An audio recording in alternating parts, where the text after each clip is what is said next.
Today I'd like to offer some encouragement because we are truly living in unstable times. The winds of change are shifting around us, economically, socially, environmentally, and this engenders an air of anxiety, disharmony. To navigate through the rough waters of anxiousness and uncertainty, it's important to move into a state of being that goes beyond the concerns of the body. Now, I'm not saying to not be prepared or throw caution to the wind, but only to prepare your body and mind temple with a deeper strength of conviction to live fearlessly, no matter what kind of insane events appear to manifest in the outer world over the next few months. Certainly, prepare your shelter, provisions of food and fuel and water. Have some gold and silver and cash on hand, not to hoard these things, but to be responsible and prepared for unexpected events, because these are coming. They are happening even now. There are nefarious, unhinged individuals running loose in our world who are hell-bent on generating as much havoc and chaos as possible. Now, I'm not going to cite any specifics because most of you likely already know what I'm talking about. Instead, I want to encourage you to embrace a new kind of practical spirituality, one that embraces all the ancient traditions and knowledge and holy wisdom. I spent an enjoyable afternoon walking around Eureka Springs in northern Arkansas. It is a city that I suspect is much older than we are being led to believe. In a previous video entitled Absorbing Ether, I mentioned about architecture that is more highly developed than what we can construct today. Go back and watch that video if you're not familiar with this topic. Eureka Springs contains remnants of some of this forgotten culture, where people were living at a much higher level of conscious awareness. The buildings here are older than what we are being told, maybe 300 or 400 years. They utilize natural technologies that promoted superior levels of health, artistry, and spiritual expression. In my own search for this ageless wisdom, I'm convinced that there is a way that you and I can benefit by absorbing and thriving at a much higher expression of life, more than what we are being inundated and programmed with, especially by the news and the social media. As I walked around this quiet city, I allowed myself to tap into an older time and to feel the ghosts of the ancient brothers and sisters who walked these paths, enjoying a level of consciousness that has been educated out of our present civilization, yet which I am envisioning and returning to levels of expression not seen on this planet probably since the fall of the Atlantean culture.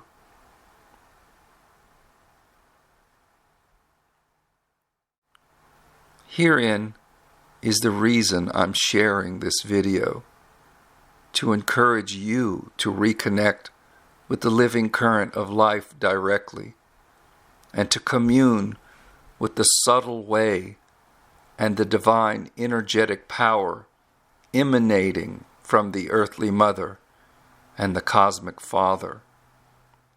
Now, it doesn't matter what philosophy, tradition, religion, or belief system you groove with. Within each one, there are still hints of this path of righteousness.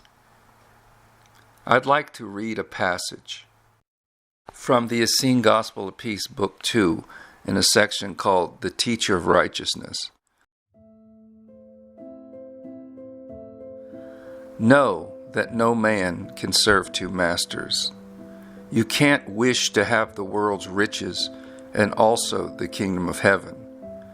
You can't wish to own lands and wield power over men and have also the kingdom of heaven. For wealth and lands and power belong to no man. They belong to the world. But the kingdom of heaven is yours forever, for it is within you. And if you desire to seek after that which does not belong to you, then you will surely lose that which is truly yours. Know ye, for I tell you truly, that nothing is given, nor is it had for nothing. For everything in the world of men and angels, there is a price that must be paid. He who would gather wealth and riches must run about and kiss the hands of those he admires not, and waste himself with fatigue at other men's doors, and say and do many false things, and give gifts of gold and silver and sweet oils. All this and more must a man do to gather wealth and favor. And when you have achieved it, what then will you have? Will this wealth and power secure for you freedom from fear and a mind at peace, or a day spent in the company of the angels of the earthly mother, and a night spent in peaceful communion with the angels of the heavenly Father? Do you expect to have for nothing things so great? When a man serves two masters, either he will hate the one and love the other, or he will hold to one and despise the other. You cannot serve God and also serve the world. Perhaps your well goes dry, or precious oil is spilled, your house burns, your crops wither. But can you treat that in a way where what befalls upon you is met with wisdom and love? Rains again shall fill the well, homes can be built again, new seeds can be sown.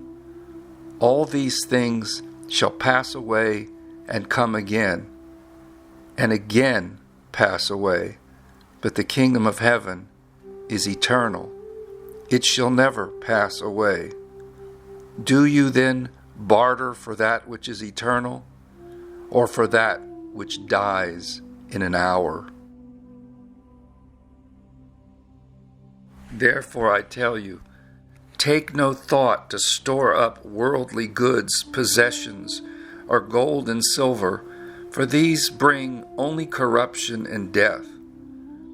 For the greater the hoard of the wealth, the thicker shall be the walls of your tomb. Open wide the windows of your soul, and breathe the fresh air of a free man. Why take thought for raiment? Consider the lilies of the field, how they grow. They toil not, neither do they spin. And yet I say unto you, that even Solomon in all his glory was not arrayed like one of these. And why take thought for nourishment? Consider the gifts of thy earthly mother, the ripe fruits of her trees and the golden grain of her soil. Why take thought for house and lands? A man cannot sell to you that which he does not own, and he cannot own that which already belongs to all. This wide earth is yours, and all men are your brothers. The angels of the earthly mother walk with thee by the day, and the angels of the heavenly Father guide ye through the night, and within thee is the holy law. Take your place then at the table of the celebration, and fulfill your inheritance with honor. For in God we live and move and have our being. In truth, we are His sons and daughters, and He is our cosmic Father.